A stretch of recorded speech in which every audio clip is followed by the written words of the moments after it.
चिंता कइला के जरूरी नहीं के। आरजेडी जिंदाबाद 2 नंबर लहरावत रही। हाई देखी बीजेपी कोनो वैल्यू नहीं के। हमारे नीतीश कुमार का रोड है, ये हमारे गांव का विकास है भैया।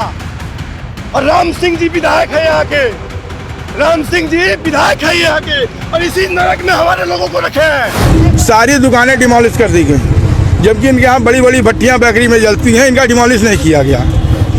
वैसे तो बिहार में गठबंधन है जनता दल यूनाइटेड और बीजेपी के बीच में, और गठबंधन का जो पहला चरण होता है वो ये कि आपसी भरोसा भी, प्यार भी, मोहब्बत भी। अगर कोई विवाद भी है तो घर के अंदर बैठकर निपटाया जाए। लेकिन ये क्या, बीजेपी के नेताओं में और जेडीयू के नेताओं में जुतम पैजार हो गई। जी हां, यह खबर ऐसे ही नहीं दिखा रहा हूं, आज आपको दिखाऊंगा मंच पर न केवल भिड़े बल्कि क्या क्या ऐसा कह दिया गया जिससे अब बिहार की सियासत में नया टर्न आ गया है। क्या वाकई एक दिन पहले जो हमने खबर दिखाई थी, जिसमें हमने आपको दिखाया था कि क्या इंडिया गठबंधन में चुनाव के बाद शामिल हो जाएंगे नीतीश कुमार, वो खबर देखिए। दिखाऊंगा एक और नेताजी को खदेड़ दिया गया, दिखाऊंगा ये भी कि हाथ में झंडा किसी और का और चुनाव जिताने का ऐलान कर दिया आरजेडी को। कौन ये लोग हैं? इनके अलावा कई और जगह भी खबरें निकल कर आई जब बीजेपी और जेडीयू के विधायकों को खदेड़ा जा रहा है। तो वाराणसी से एक खबर निकली, वाराणसी में वही वाली स्थिति जो मेरठ में हुई थी। इस बार फिर से दुकानें तोड़ी गई हैं। क्या कुछ कहा व्यापारियों ने, वो भी देखिएगा। बहुत सारी खबरें। नमस्कार, मैं हूं प्रज्वल गौतम और आप देख रहे हैं the live TV. The live TV, सच सबसे आगे। सबसे पहले जरा सुनिए और देखिए कितना गुस्सा, कितनी नाराजगी।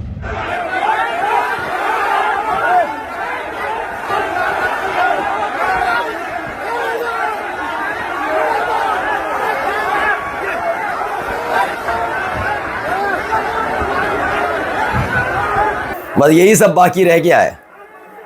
देखिए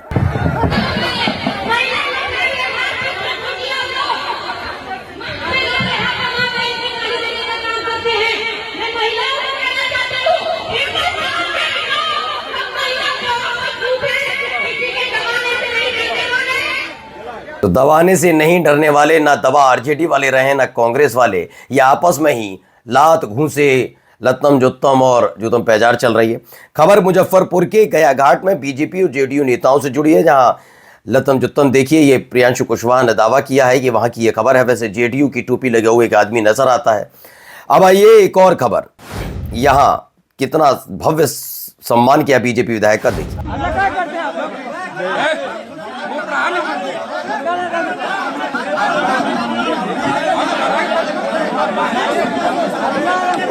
तो वैशाली में बीजेपी विधायक अवधेश सिंह को जनता ने खदेड़ दिया। मतलब ये तो किस्त रोज मिल रही है, मुझे तो ऐसा लगता है। मैं जब भी सोचता हूं कि कुछ नया आपको दिखाने वाला, लेकिन तब तक खबर आ जाती है, हमारी टीम दिखाती है कि भाई रुक जाइएगा। 2-3 जगह जेडीयू और बीजेपी के विधायकों को खदेड़ दिया है, तो मजबूरी से ही भाई देखना पड़ेगा, लानी पड़ती हैं खबरें। तो ये एक और जगह है।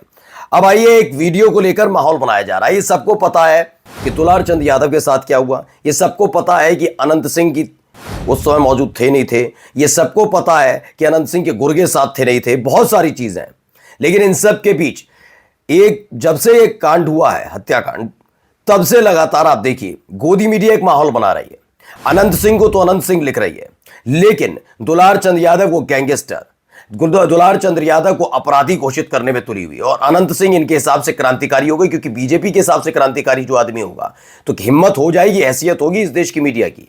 अब बार बार एक वीडियो चलाया जा रहा है, वीडियो में क्या है जरा देख लीजिए और उसके बाद में बताता हूं क्या है। पहले सुनिए, देखिए, ये देखिए पत्थर फेंक रहे हैं, कितनी तेज पत्थर फेंका है।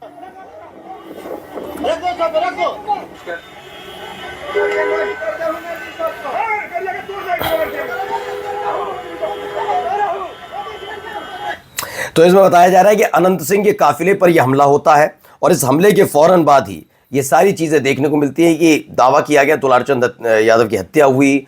यही नहीं, बताया गाड़ी से कुचला गया, बहुत सारी चीजें। अब जनस्वराज की तरफ से पत्थरबाजी की जा रही है, ये बताकर ये जताने की कोशिश कि हत्याकांड जायज था। यही तो हो रहा है। अरे हत्याकांड है या नहीं, इस पर बात होनी चाहिए, लेकिन ये नहीं, ये कह रहे जायज हो जाएगा। मैंने कहा ना, जब जब बीजेपी शासित राज्य में आप कहीं जाएंगे तो वहां बहुत सारी चीजों में से एक चीज बहुत बोली जाती है, जब इनके लोगों की तरफ से कुछ हो जाता है, क्रिया की प्रतिक्रिया होती है। क्या कहते हैं? क्रिया की प्रतिक्रिया। यह बहुत सामान्य शब्द बना दिया गया है बीजेपी शासित राज्यों में, खासकर उत्तर प्रदेश के अंदर। कभी भी सुनिए, क्रिया की प्रतिक्रिया। करनी सेना उत्पात काटे, क्रिया की प्रतिक्रिया। कोई और बात हो जाए, क्रिया की प्रतिक्रिया। लेकिन जब कोई और बात, समुदाय का व्यक्ति हो या जाति का व्यक्ति हो, तो तुरंत कानून का राज स्थापित हो जाता है। ऐसा ही क्या यहां करने की कोशिश की जा रही है। अब सुनिए यहां क्या हो रहा है। चिंता कैला के जरूरी नहीं के। आरजेडी जिंदाबाद, 2 नंबर लहरावत रही। हाई देखी बीजेपी कोनो वैल्यू नहीं के।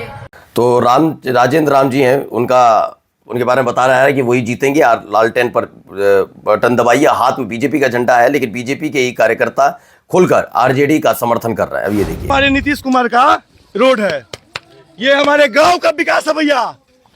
और राम सिंह जी विधायक है यहाँ के, राम सिंह जी विधायक है यहाँ के, और इसी नरक में हमारे लोगों को रखे हैं।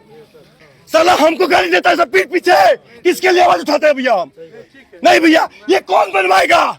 सत्ता विपक्ष कोई हमारे लिए काम नहीं करता है। इन गरीबों के लिए काम नहीं आता है भैया। कोई सम्मानीय नहीं है भैया। आपके लिए सम्मानीय हो गया, हम लोगों के लिए सम्मानीय नहीं है। हमारे तो बैरकपुर पंचायत बगहा विधानसभा में कह दिया गया कि सम्माननीय किस चीज का? देखिए हालत क्या कर रखी है, न रोड बनवानी न कुछ, और वोट के लिए मांगने आ जाते हैं। अब भाई साहब क्या समझाए, चुनाव की देहरी पर खड़ा हुआ नेता बिल्कुल खामोश रहता है। उसको पता है कि ज्यादा ऐंठ दिखाई तो उसके बाद हालत खराब हो जाएगी, माननीय से पूर्व माननीय या विधायक से पूर्व विधायक हो जाएंगे, इसलिए चुनाव की देहरी पर शांत रहता है। लेकिन चुनाव अगर ना हो तो आपने तो देखा ही है कितने शालीन है इस देश के विधायक, इस देश के नेता, सबने देखा। खैर यहाँ आते हैं जरा, अब वाराणसी लेंगे। यहाँ का मैं स्थायी निवासी हूँ, दादा परदादा आजा दादा से हूँ, और यहाँ पर हमारी चिकन की दुकान, चूँकि मार्केटें यही है, इसलिए यहाँ पर चिकन का दुकान जो है हमारा विगत 20 वर्षों से चला आ रहा है। इसका हमेशा टेंडर होता है, जब जिसके नाम होता है वो व्यक्ति आकर के करता है।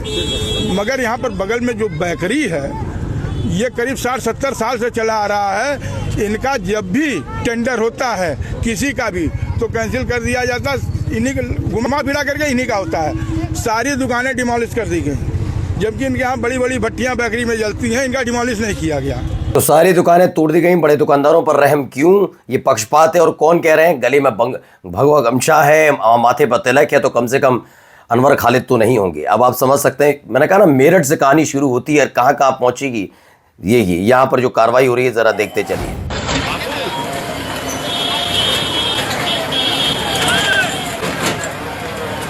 मस्जिद के आसपास की दुकानें सोच ली जाती हैं सिर्फ मुसलमानों की है। कम से कम सोचिए किस किस की हो सकती हैं बिना कुछ सोचे समझे। लेकिन बाद में कहते हैं कमिश्नर साहब, मेरठ वाले थे ना, आदेश पर रोक लगा देते हैं। अब देखिए बनारस में दर्जनों मकान व दुकान पर चला बुलडोजर। ये किसी को बख्शने वाले नहीं है, मैं पहले दिन से आपसे कहता हूँ। और आप अगर सोचें कि बख्शने का मतलब क्या, अवैध तो अवैध, बिल्कुल सही कहा। लेकिन ये अवैध वाली कहानी अचानक क्यों? मैं बार बार कहता हूँ एक काम शुरू कर दिया जाए, जिस अधिकारी की वहाँ मौजूदगी हो, जिस कार्यकाल में ये बना हो, उस समय के अधिकारी की लिस्ट निकालिए, सबसे उनसे अगर वो पेंशन में तो पेंशन वापस लीजिए, पूरी तनख्वाह तब से लेकर तक अब तक की वापस लीजिए और जेल में ठूंस दीजिए। अधिकारी समझ जाएंगे कि अवैध निर्माण होने ही नहीं देना, चाहे ऊपर वाले नेताजी कह लें या नीचे वाले नेताजी, अवैध निर्माण बंद हो जाएगा। लेकिन मानता कौन है? अब यहां देखिए क्या शुरू हो गया है।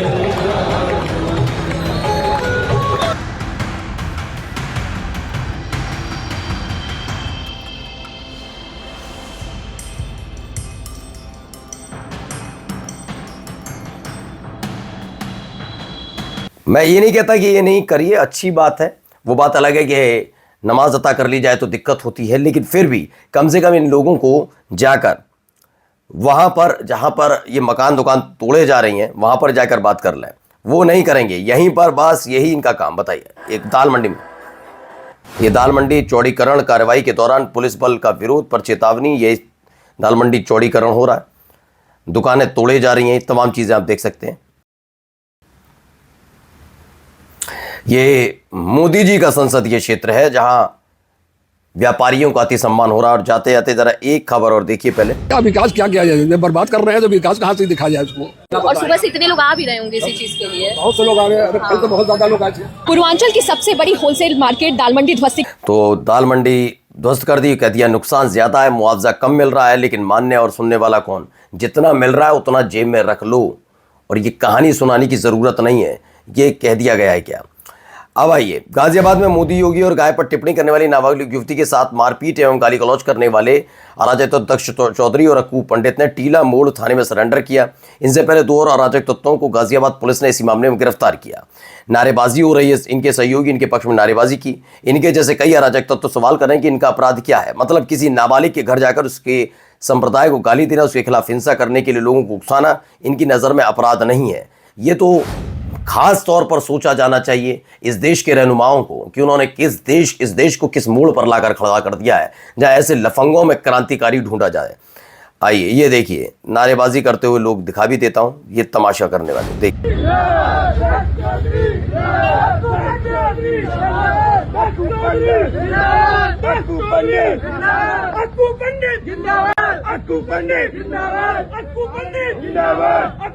अक्कू पंडित और दक्ष चौधरी जिंदाबाद। अंदाजा लगाइए, इन लफंगों को क्रांतिकारी बना दिया गया। मैं ये नहीं कहता कि इनको गिरफ्तारी, इनके साथ जितने नारेबाजी करने वाले हैं पहली फुर्सत में गिरे में पकड़कर घसीट कर जेल में डाल दी।